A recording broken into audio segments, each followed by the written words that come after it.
Hello dear, welcome you all to the lecture number 5 of the course on differential equation. Already हमने differential equations के course में थोड़ा बहुत discussion आपके साथ कर लिया है through the lecture number 1 to lecture number 4. All those lectures are uploaded on the channel, so if someone is new in this particular lectures, you are advised to go through all the lectures whatever I have uploaded on my channel. Lecture number 1 से 4 तक हमने क्या क्या discussion करा है। सबसे पहले मैं आपको ब्रीफ में इंट्रोड्यूस कर देता हूं, उससे होगा ये कि आपका जो माइंड है वो सारी चीजों को रिकॉल कर पाएगा अगेन। और दूसरी चीज ये कि आप जो है वो चूंकि आज का जो डिस्कशन होने वाला है that is on the question of the formation of differential equation, तो जिस किसी को भी थोड़ा बहुत वो टॉपिक भूल गए होंगे कि अरे डिफरेंशियल इक्वेशन बनाते कैसे थे, है ना, क्या क्या स्टेप्स थे, तो वो सारी चीज उनको जो है वो रिकॉल हो जाएगी और साथ साथ एक तरह से रिवीजन हो जाएगा आपका कि अब तक आपने क्या क्या सीखा है। तो हमने लेक्चर नंबर 1 में डिस्कशन करा था about the basic definition of differential equation. हमने वहां पे सीखा था how we can identify a given equation is either differential और not. Also we have talked about the concept of independent variable, dependent variable, and based upon the concept of independent variable we have categorized the differential equation into two types. One is the ordinary differential equation and the other one is the partial differential equation. है कि नहीं भाई। Lecture number 2 के अंदर हम पे थोड़ा सा आगे गए, हमने ऑर्डर और डिग्री के बेसिक कॉन्सेप्ट्स की बात करी। हमने लेक्चर नंबर 2 और लेक्चर नंबर 3 में कलेक्टिवली ऑर्डर और डिग्री के ऊपर पूरा डिस्कशन करा है। हमने उसके अंदर कुछ प्रॉब्लम्स भी सॉल्व किए हैं जो कि आपको कॉन्सेप्ट्स को और बेहतर बनाएंगे। ऑर्डर किसको कहते हैं, डिग्री किसको कहते हैं, डिग्री निकालते समय किन किन बातों का ध्यान रखना चाहिए, हमने वहां पे डिस्कशन वो करा था। Last lecture that is in the lecture number 4 I have talked about the formation of differential equation, कि कैसे गिवन फंक्शन से हम डिफरेंशियल इक्वेशन बना सकते हैं। उसके अंदर हमने आपके साथ डिस्कशन करा था about the 3 steps. So let me just go through all those 3 steps जो भी मैंने आपके साथ डिस्कशन करा था। तो हमने 3 स्टेप डिस्कशन करा था आपके साथ। स्टेप नंबर 1 था ये कि आपको जो भी डिफरेंशियल इक्वेशन दिया रहेगा उसके अंदर number of independent arbitrary constant find करें। जितने number of independent arbitrary constant हैं उतनी बार गिवन इक्वेशन को डिफरेंशिएट करें और फाइनली जो भी आर्बिट्ररी कांस्टेंट्स प्रेजेंट हैं गिवन डिफरेंशियल इक्वेशन के अंदर, है ना, फाइनली जब आप डिफरेंशिएट कर चुके होंगे उसके बाद आप इलिमिनेट कर दें उन आर्बिट्ररी कांस्टेंट को, तो जो भी आपको एक्सप्रेशन मिलेगा वो उस गिवन फंक्शन के कॉरस्पॉन्डिंग आपका डिफरेंशियल इक्वेशन होगा। उसी के बाद हमें क्वेश्चंस कर रहे थे उस कॉन्सेप्ट को बहुत अच्छे से समझने के लिए। हमने क्वेश्चन आपके साथ डिस्कशन करा था लास्ट लेक्चर के अंदर that form the differential equation if the given function is y is equal to ax cube plus bx square। हमने आपको आपके साथ डिस्कशन करा था। फिलहाल मैं जल्दी जल्दी इसको ब्रीफ में बता देता हूँ कि मैंने क्या क्या करा था। सबसे पहले हमने नंबर ऑफ आर्बिट्ररी कांस्टेंट ढूंढा जो कि हमारा पहला स्टेप था। हमने देखा कि ए और बी आर्बिट्ररी कांस्टेंट है तो नंबर ऑफ आर्बिट्ररी कांस्टेंट हमारे आ गए थे 2। फिर हमने सेकंड स्टेप लगाया, जितने नंबर ऑफ आर्बिट्ररी कांस्टेंट उतनी बार डिफरेंशिएट। हमने फंक्शन को एक बार एक्स के रिस्पेक्ट में डिफरेंशिएट किया, फिर से डिफरेंशिएट किया। इन गिवन इक्वेशंस का यूज करके हमने बी को एलिमिनेट किया। बी को एलिमिनेट करके ए जो कि हमारा एक आर्बिट्ररी कांस्टेंट था उसकी वैल्यू निकाली थी और फिर उसके बाद एक इक्वेशन में ए की वैल्यू पुट करके हमने बी की वैल्यू जो है वो कैलकुलेट करा था। और फाइनली चूंकि हमें ए और बी को एलिमिनेट करना था तो जो हमारा एक्सप्रेशन था वो ये जो हमारा शुरुआत में फंक्शन दिया हुआ था that is y is equal to ax cube plus bx square, हमने वहां पे a की वैल्यू पुट कर दी थी, फिर उसके बाद b की वैल्यू पुट कर दी थी और उसी को सॉल्व करते करते हमारा जो टाइम लिमिट है ना रिकॉर्डिंग करने की that is 15 minute from the software which actually I am using, तो वहां पे हमारा वीडियो जो है वो खत्म हो गया था। तो हम वहीं से अब वापस से स्टार्ट करते हैं। आई होप अब तक आपका जो ट्यून है, आपका जो माइंड है वो फोकस हो गया होगा लेक्चर्स के ऊपर। तो आइए हम आगे जो है वो सॉल्विंग स्टार्ट करते हैं। तो जहां पे हमने छोड़ा था वहीं से स्टार्ट करते हैं। तो हमने देखा था कि x स्क्वायर से x क्यूब कैंसिल हो गया था, ये ऊपर में x एक्स्ट्रा आ गया, x times of xy2 minus 7/3। Similarly अगर हम आगे चलें तो ये देखो ये y2/2 है, ये माइनस का y2 है, तो अगर y2/2 में से y2 घटाओगे तो ये माइनस का y2/2 आपके सामने आ जाएगा। प्लस का क्या आ जाएगा, प्लस का y1 डिवाइडेड बाई x आ जाएगा और साथ में क्या आ जाएगा x स्क्वायर। अगर हम इसको थोड़ा सा ओपन करें तो जब x xy2 से मल्टीप्लाई होगा तो x इंटू एक्स हो जाएगा x square by 2 divided by 3। Similarly जब बीच में अगर देखोगे तो ये माइनस का साइन है तो माइनस साइन दे दो, x इंटू y1 करोगे तो x y1 आएगा डिवाइडेड बाई 3। अच्छा आगे हम बात करते हैं, ये y2/2 जब x स्क्वायर से मल्टीप्लाई होगा तो माइनस का आ जाएगा y2 x square divided by 2 और ये प्लस का आ जाएगा y1x क्यों, क्योंकि जो x आपको नीचे में दिख रहा है जब x स्क्वायर से मल्टीप्लाई होगा तो एक x कैंसिल हो जाएगा और आपका आ जाएगा y1x। ठीक है। अच्छा अब जितने भी सेम टाइप के टर्म्स है वो क्लब करो। अगर गौर से देखोगे तो ये x2y2 वाला टर्म है तो दोनों को क्लब कर लिया, तो x2y2/3 माइनस का x2y2 डिवाइडेड बाई 2 एक साथ क्लब कर लिया ताकि हमारा कैलकुलेशन आसान हो। फिर ये देखो xy1 वाला टर्म, ये वाला टर्म भी क्या है xy1, तो इन दोनों को एक साथ क्लब कर लो, तो xy1 माइनस का xy1 डिवाइडेड बाई 3 है, और of course left hand side में तो अपना y एंड y चल ही रहा है, ठीक है। तो अच्छा आप सॉल्व करिए आगे। अगर हम 3 और 2 का एलसीएम ले लें यहाँ पे तो आ जाएगा 6, ये हो जाएगा 2x² माइनस 2 से डिवाइड दिया तो आ जाएगा 3 जब मल्टीप्लाई होगा ऊपर ये बन जाएगा 3x² प्लस सिमिलरली अगर आप इन दोनों में एलसीएम लेंगे तो ये आ जाएगा एलसीएम 3, जब 3 से मल्टीप्लाई होगा आ जाएगा 3xy1 माइनस 1 से मल्टीप्लाई होगा तो xy1, ठीक है।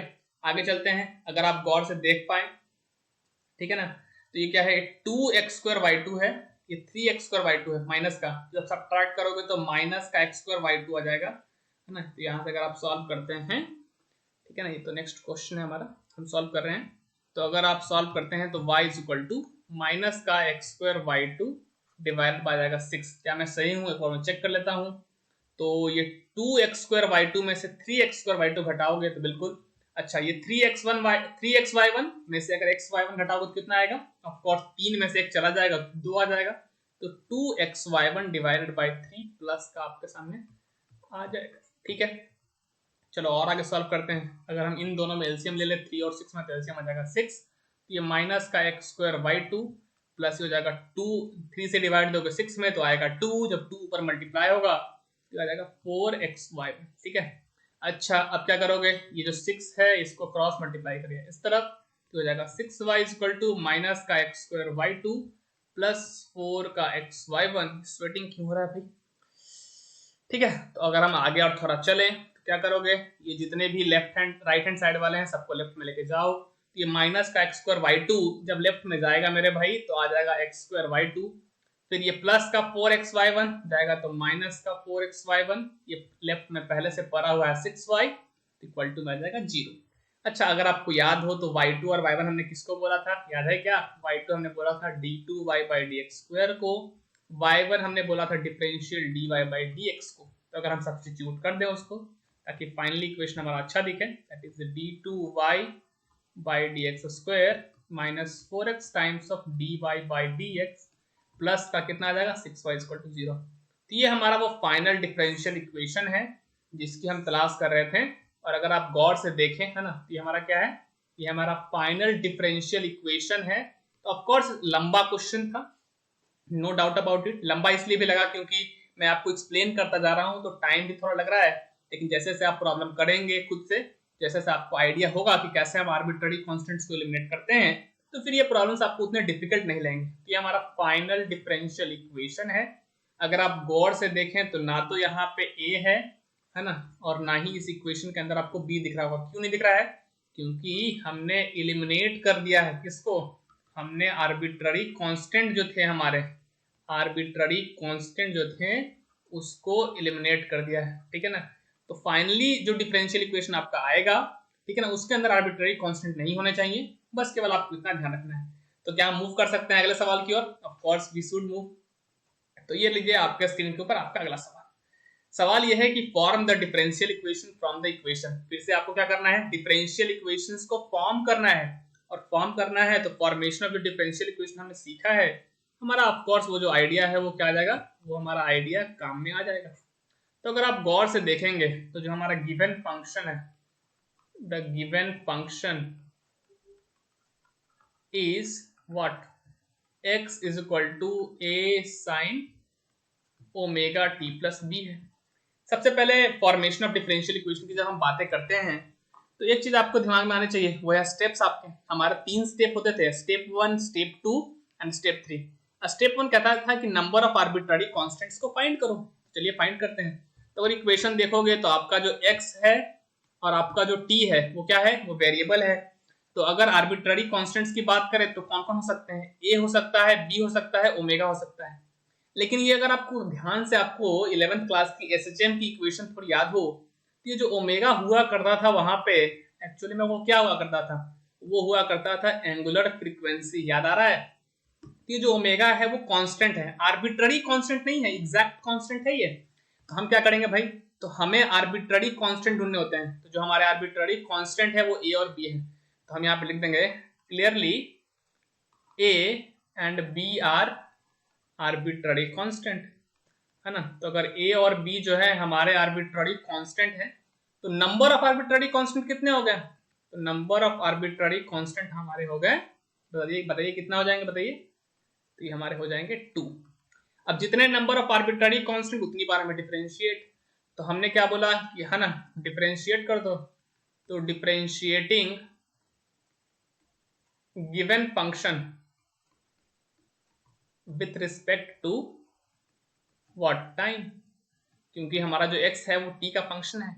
तो अगर x is equal to a sin omega t plus b है, तो अगर एक बार डिफरेंशिएट करोगे तो dx by dt is equal to आ जाएगा a, साइन का डिफरेंशिएशन हो जाएगा cos, चूंकि चेन रूल की है ना, चेन रूल की वजह से अगर हम फर्दर अंदर जाएं तो ओमेगा t का डिफरेंशिएशन हो जाएगा ओमेगा और b का डिफरेंशिएशन हो जाएगा 0।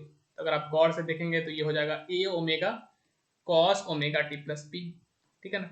फिर क्या करना है, हमें एक बार और डिफरेंशिएट करना है। हम क्या बोलेंगे, फिर से डिफरेंशिएट कर दो फिर। तो अगर हम डिफरेंशिएट करते हैं again with respect to what, of course जो वेरिएबल है हमारा t, तो एक बार फिर से डिफरेंशिएट करोगे तो क्या आएगा, तो dx बाई dt को फिर से डिफरेंशिएट करोगे टाइम के रिस्पेक्ट में, तो d2x by dt square is equal to a omega constant है बाहर आ जाएगा, cos का डिफरेंशिएशन क्या आ जाएगा, माइनस का साइन, अंदर एज इट इज रहेगा omega t plus b, chain rule की वजह से फिर से ओमेगा टी का डिफरेंशिएशन ओमेगा और बी का 0। तो अगर इसको हम ढंग से लिख ले तो ये आ जाएगा माइनस का, ये ओमेगा और ओमेगा जब कपल हो जाएगा तो माइनस का ओमेगा स्क्वायर, और ये आ जाएगा a sine omega t plus b. ऐसे क्यों लिखा, ऐसा इसलिए लिखा मेरे भाई कि अगर आप गौर से देखें तो a sine omega t plus b क्या था, हमारा एक्स था। तो अगर हम यहाँ पर रख दे उस वैल्यू को तो हमारा बन जाएगा डी, ये क्या मेरे पास स्क्रीन उतना बड़ा नहीं है तो यही भी मुझे फिनिश करना पड़ेगा, तो मैं साइड में यहाँ लिख दे रहा हूँ।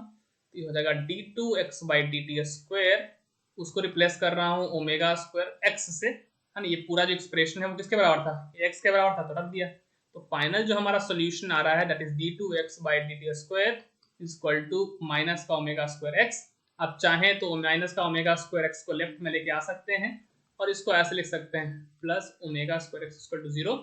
So this is your final differential equation corresponding to the given function x is equal to a sin omega t plus b। हमारे पास आपके लिए एक होमवर्क प्रॉब्लम भी है ना। उम्मीद है आप जो है होमवर्क प्रॉब्लम कर रहे होंगे। होमवर्क प्रॉब्लम का सॉल्यूशन जैसा कि मैंने आपको बताया था I would be launching a parallel course which is named as the problem solving course on the differential equation। उसके अंदर मैं अपलोड कर रहा हूँ solutions of the homework problems and the extra problems regarding the topics we are discussing in this problem, है ना, in this series of differential equation, right? So that's all for this particular video. See you all on the next one. Till then keep learning and stay happy। और and के साथ एक positive message साथ में and करना चाहता हूँ, and that positive message is very simple कि अपने ड्रीम के लिए काम करते रहें, टाइम का प्रॉपर यूज करें, and if you work even a smaller amount of and even for a smaller amount of time for your dream, eventually one day your dream will come true। That's all. See you all in the next one, buddy।